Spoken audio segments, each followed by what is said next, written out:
Today we're going to talk gadgets. You're just getting into your running and there's so many things on the market and you're wondering what's going to help you get faster or better or avoid injury. We're going to tell you today what are the gadgets that can give you bang for your buck and what you can leave until later. I'm Lindsey Parry from CoachParry.com. First thing we're going to look at is shoes. Very hot topic at the moment in running circles, and we're going to focus specifically on carbon versus non-carbon. There's a couple of things that you need to know here. Of course, carbon is much more rigid, so you are going to get much more return on your energy, and that is exactly why the carbon shoe is much faster than a normal shoe. But when you are starting out as a new runner, there are a couple of things that are really important to know about how a carbon shoe should or shouldn't be used. Now, if you are a naturally fast runner and you are rocking forward towards your middle or forefoot, that is where you get the most benefit out of a carbon shoe. Most people, when they're starting out, don't have the musculature, the strength in their tendons, muscles, ligaments and bones to be able to run like that, and we tend to be much more heel strikers, and you do not get the most out of a carbon shoe. In fact, the lack of cushioning towards the back of a carbon shoe and a carbon shoe in general is going to be a disadvantage for someone who's just starting out in running. For training purposes, it's much better to have a softer shoe, lots of cushioning, neutral, and to do the strength training to allow your body to then gradually build up. And later on, when you are thinking about getting much faster and wanting to get a little bit more competitive, that's the time that you want to start thinking about a carbon shoe. Next thing we're looking at is training plans. If you're just starting out running, there's going to be massive improvements to get started, but then you're going to quite quickly hit a relative plateau and not know what you're doing. The biggest improvement we tend to see on people starting out is someone who's jumping onto a structured training plan. Now, the idea of a structured training plan means it takes the guesswork out of what you need to be doing in every session. It periodizes your training well, knowing that you've got an end goal in mind, whether that's a race or whether that's just running your first 5-kilometer distance, for example. And then how do we periodize the different training in the week? So how much recovery are we getting in the week? How much of the volume is easy runs? Are we throwing in a little bit of intensity and interval type work? And where does the strength training and cross training fit into that as well? A training plan with that professional guidance is absolutely vital for getting started, and one of the things that we really do recommend. In comparison to some of the other tools and devices that we're talking about in this video, the training plan is a very small investment in your running training, but will probably make one of the biggest impacts for you going forward. If you are interested in grabbing a training plan, click on the link on screen now. Next up, I'm going to hand over to Shona to talk about running watches. So is a wearable device, and in particular a watch that measures your GPS or uses GPS to measure certain aspects, is that really a viable or a feasible device to get? These GPS watches or wearable devices aren't cheap, right? And they come in quite a wide range. You can get a bottom of a range GPS device or really top end range. And what is then, how do you decide what you need? And so you need to look at what are the metrics you wanting to really look at. Pace, distance, those are the two key ones. Don't always have to get a top end kind of watch. Those watches really promise all the kinds of fancy things around physiological measurements and working out your VO2 max and what breakfast you're going to eat that next day. And you don't always need to have that kind of information. You really sometimes just need the absolute basics. So have a look at what you want to analyze and then make your decision from there. Touching on the heart rate side, when you are measuring your heart rate with this watch, is you want to make sure that it's sitting just below this bone over here on your wrist, and you want that to be really, really tight. So that's the only way that you can try and get somewhat of a reliable reading. But for the most part, we still see a big variability in those readings, heart rate readings on the wrist. And that can be up to 5 to 15 beats different, which when you're training to heart rates is a massive difference. So therefore, I always recommend that people look at getting a chest strap. Again, you're taking your running a little bit more seriously and you really want to start using heart rate as one of the variables that you're going to be measuring or one of the metrics you're going to be measuring. So is it worth investing in a chest strap to measure your heart rate? Again, yes, I definitely think it is, especially if you're looking to really look at heart rate in your training and analyze your training over time. Are all heart rate belts made equal?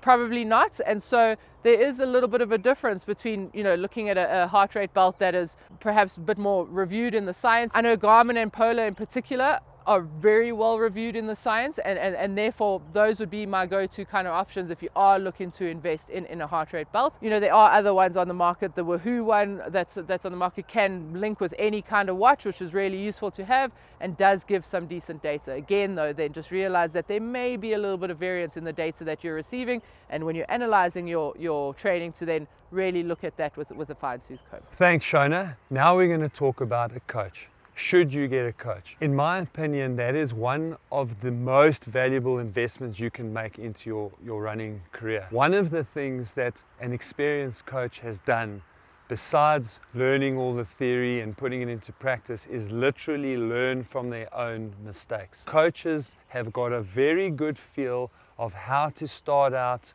where to go, how quickly to build up. And if you're someone who's now looking for a way to start improving, how you structure your plan and how you adjust it on an ongoing basis, depending on how you are feeling now and how you are reacting, makes a big difference to how quickly and to what level you'll ultimately end up improving. And although it's not foolproof, it's also a really good way of minimizing your risk and exposure to injury. So after running shoes, if I had to go all the way back and start my running career over again, I would definitely invest in a coach next. You've probably heard about power meters, and power meters are a really cool device.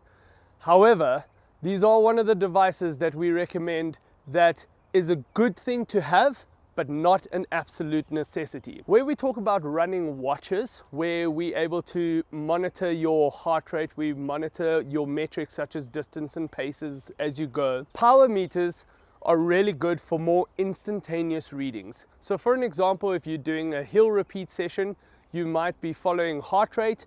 Your heart rate will have a slight lag when it comes to when that heart rate catches up to meet up with the intensity that you're doing in a short term. The power meter allows for more instantaneous numbers. So the minute you start running up a hill, the power increases. The minute you start running down the hill, obviously decreases, for example. There's a lot more complexity to power, so there's a lot more calculations that are needed, tests when we work out critical power, for example, but a really valuable tool to have as an add-on to your training. The benefit you're going to get from something like heart rate, which we've already discussed, is going to be your gold standard in terms of monitoring your intensity, and then the power meter will be an add-on metric that we can add. Remember, at the end of the day, getting a more holistic picture and the more metrics we can have gives a more holistic picture in your training. But for the cost of what a power meter is versus the benefit you're going to get out of it, it's not completely vital. Next up, recovery gadgets. Of course, the marketers want you to believe that they can do everything and that you can't get by without them. And in reality, there are some good gadgets that do indeed work. And I think ultimately it does come down to, number one, the cost versus benefit that you've got to have a look at. And number two, how serious are you about running to justify those costs? I'm going to start with compression boots, only because I've recently started experimenting and using them. And what I can say is they get a big thumbs up from me. However, they are prohibitively expensive. So again, that is something that if you're starting out and if you aren't super serious about your running, they probably are an overkill. But in essence, what they are trying to do is to create some compression, and by creating that compression, they are minimizing the amount of inflammation that takes place in your body. So when damage is done, they still allow some inflammation, which is important for the recovery process, but they stop it from being too much. And then because it's a boot that uses air,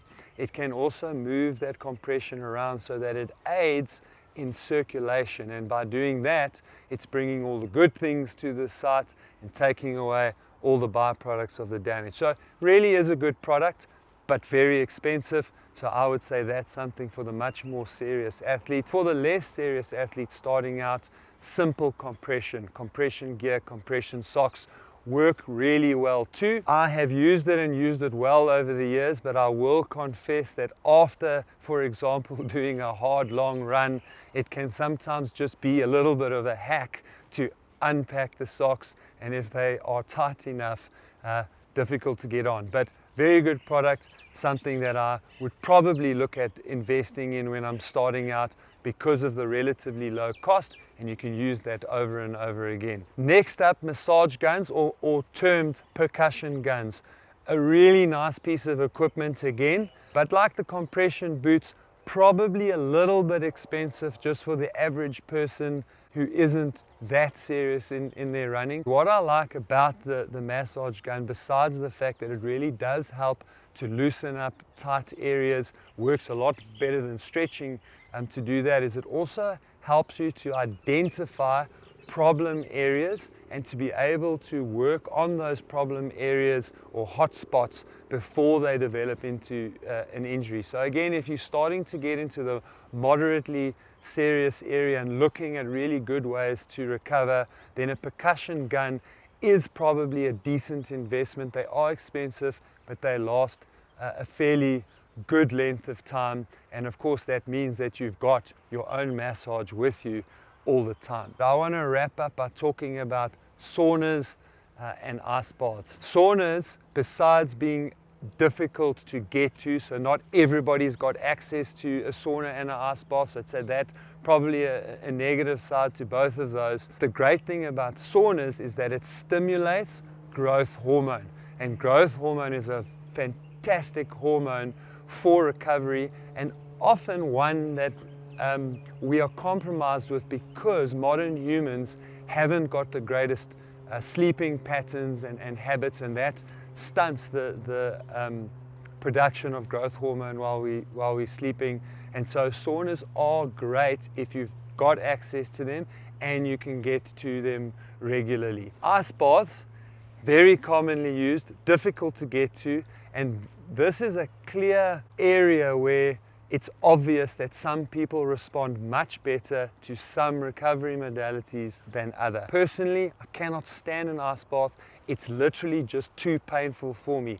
However, just like with the compression, it reduces the amount of inflammation. So the reason that ice baths work and the reason why you do feel better after an ice bath is because they literally shut down that inflammatory process, prevent the body from overdoing it. So they definitely work, but they work much better for some than others. The question we always get around what is useful to invest in is something like supplements. Are supplements really the be all and end all when we are training? I'm a very big believer in whole foods before having to have supplements. You should be getting everything that you need for your training, for your daily living, from the food and your balanced diet as it is. If you are not, then yes, we can start supplementing that with supplements, and that's hence the word supplements. Think about your daily intake or your body and what we need as a pyramid. You want to ensure that your whole foods and your balanced diet is at the bottom of that pyramid and supplements are at the top. You don't want that pyramid to be inversed